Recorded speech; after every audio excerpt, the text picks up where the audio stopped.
जो आपका NCERT fourth chapter यानी जो चौथा चैप्टर आपका एनसीईआरटी जो कहता है वो कहता है भाई कार्यपालिका है। आपका चैप्टर का नाम क्या है? कार्यपालिका।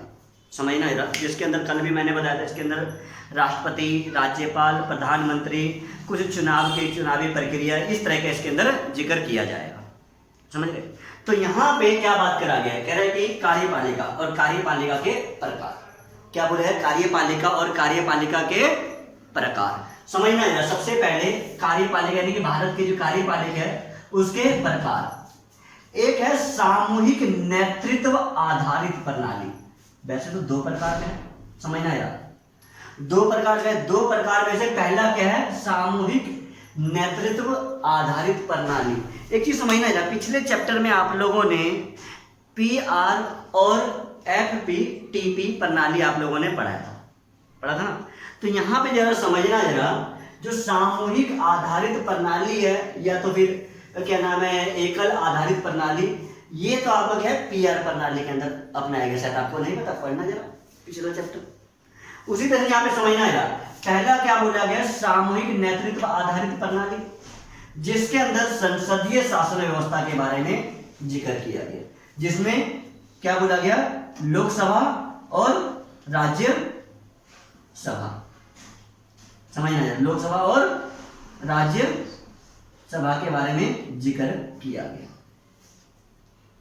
समझना है सामूहिक नेतृत्व आधारित प्रणाली में सबसे पहले बोला गया संसदीय शासन व्यवस्था। संसदीय शासन व्यवस्था यानी कि लोकसभा और राज्यसभा, इस व्यवस्था को भारत के अंदर अपनाया गया। क्या बोला गया? एकल आधारित प्रणाली। इसके अंदर यहां पे पहले समझना है एक तो ये आ गया संसदीय शासन व्यवस्था, दूसरा आ गया अर्ध अध्यक्षात्मक शासन प्रणाली। ये अर्ध अध्यक्षात्मक शासन प्रणाली में क्या बोले?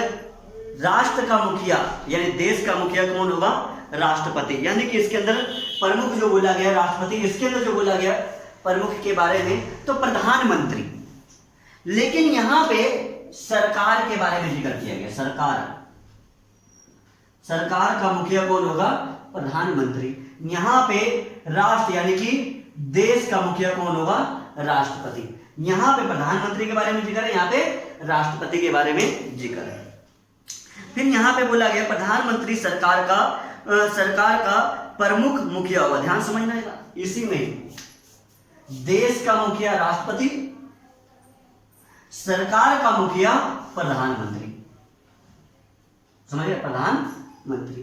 अब यहां पे क्या समझना है? एकल आधारित प्रणाली। ध्यान देना एकल आधारित प्रणाली, इसके अंदर अध्यक्षात्मक प्रणाली के बारे में बात करेगा, जिसमें राष्ट्रपति के बारे में बात करता है। क्या किसके बारे में बात करता है? राष्ट्रपति की। राष्ट्र का मुखिया राष्ट्रपति और सरकार का मुखिया भी राष्ट्रपति। ध्यान से समझना। अब यहाँ पे प्रधानमंत्री के बारे में बात करें, जब कभी अध्यक्षात्मक शासन प्रणाली की बात करा गया, यहाँ पे तो संसदीय शासन या तो फिर सामूहिक नेतृत्व यानी कि समूह बना करके इसके अंदर नेतृत्व किया जाता है। यहाँ पे एकल ये अध्यक्ष के आधार पर होगा। अध्यक्ष कौन होगा? राष्ट्रपति। और राष्ट्र का मुखिया भी राष्ट्रपति, देश का मुखिया भी राष्ट्रपति। जब कभी एकल व्यक्तित्व आधारित प्रणाली पर राज किया जाए तो शासन किया जाता है। समझ में आया कुछ? देखो सामूहिक में समूह, प्रधानमंत्री, मंत्रिमंडल, इसके अंदर बात किया गया एकल। समूह के अलावा क्या बोल दिया? एकल अकेला राष्ट्रपति देश का मुखिया, राष्ट्रपति ही सरकार का मुखिया। इस तरह से बारे में बात करा गया। कह रहे कि इसके अंदर वैसे तो बात करें तो अप्रत्यक्ष चुनाव होता है। इसके anदर बात करें तो अप्रत्यक्ष चुनाव होता है। इसके अंदर बात करें तो प्रत्यक्ष। इसके अंदर अप्रत्यक्ष, इसके अंदर अप्रत्यक्ष, इसके अंदर प्रत्यक्ष चुनाव होता है। वहीं पे आगे बात करा गया है कि भारत में संसदीय शासन प्रणाली, भारत के अंदर संसदीय शासन प्रणाली के बारे में जिक्र किया गया। इसमें 2-3 वर्ड ही बताऊंगा, समझना है, फिर आपको किताबी लैंग्वेज के माध्यम से बताएं। देखो एक आप लोगों ने पीछे पढ़ा था कि भारत शासन अधिनियम 1919, फिर एक और पढ़ा था भारत शासन अधिनियम 1935।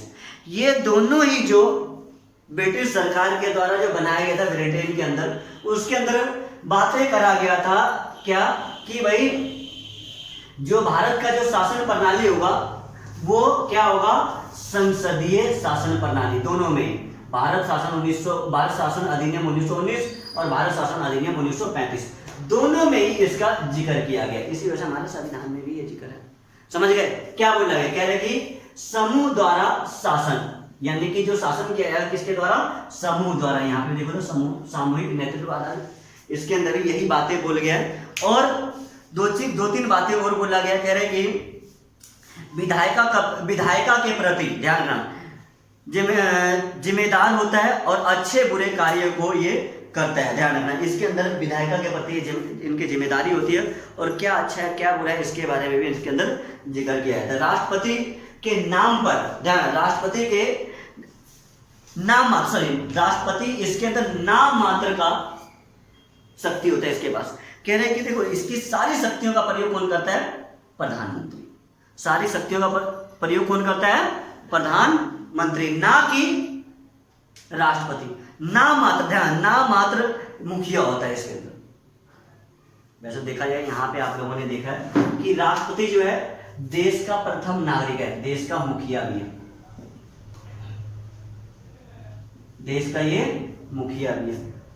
लेकिन देश का मुखिया होने के नाते वही तो शासन का चलाएगा, लेकिन नाम मात्र है। समझ गए? फिर क्या बोला गया यहाँ पे, इसके बाद आ जाता है राष्ट्रपति के संवैधानिक स्थिति। ध्यान रखना, राष्ट्रपति और राष्ट्रपति के संवैधानिक स्थिति। सबसे पहले तो ये देखें, राष्ट्रपति की जो नियुक्ति होती है वो अनुच्छेद 55 के द्वारा, किसके द्वारा, अनुच्छेद 55 के द्वारा। समझना है? राष्ट्रपति के चुनाव या राष्ट्रपति की नियुक्ति जो भी बोले वो अनुच्छेद 55 के द्वारा होता है। कोई दिक्कत यहाँ तक? समझना आएगा। फिर क्या बोला गया, कह रहे कि इसमें एकल संक्रमणीय पद्धति के द्वारा इसको चलाया जाता है और 5 वर्ष के लिए इसकी जो नियुक्ति होती है कि कितने वर्ष के लिए, 5 वर्ष के लिए। समझ गए? कोई दिक्कत यहाँ तक? फिर क्या बोला गया, ये देश का प्रधान भी है, यानी कि देश का मुखिया भी है। अप्रत्यक्ष चुनाव होता है इसके लिए, कि क्या चुनाव होता है, अप्रत्यक्ष चुनाव। अप्रत्यक्ष चुनाव मैंने लास्ट चैप्टर में बताया भी था कि हम वोटिंग करने नहीं जाते, हमारे द्वारा जो प्रतिनिधि चुना गया है वो वहां पर जाकर के वोट करते हैं। क्या बोला गया, फिर क्या बोला, इसकी नियुक्ति, यानी राष्ट्रपति की नियुक्ति कौन करता है, इनकी नियुक्ति कौन करता है। तो नियुक्ति की बात करें तो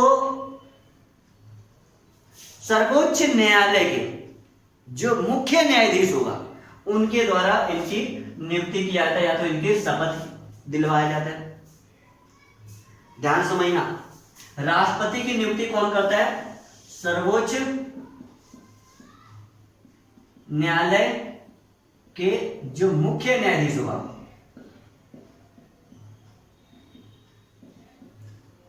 वो इनकी नियुक्ति करता है, और ये प्रधानमंत्री की नियुक्ति करता है। समझ में आया कुछ? देखो जरा, राष्ट्रपति की नियुक्ति सर्वोच्च न्यायालय के मुख्य न्यायाधीश करता है और प्रधानमंत्री की नियुक्ति राष्ट्रपति के द्वारा किया जाता है। लेकिन अब दिमाग में ये आ रहा हो तो इनकी नियुक्ति कौन करता है, इनकी नियुक्ति राष्ट्रपति करता है और राष्ट्रपति की नियुक्ति ये करते हैं। दोनों एक दूसरे की नियुक्ति एक ही टाइम में तो नहीं होता ना, अलग अलग टाइम में होता है, तो दोनों एक दूसरे की नियुक्ति शपथ दिलवाते। समझना है?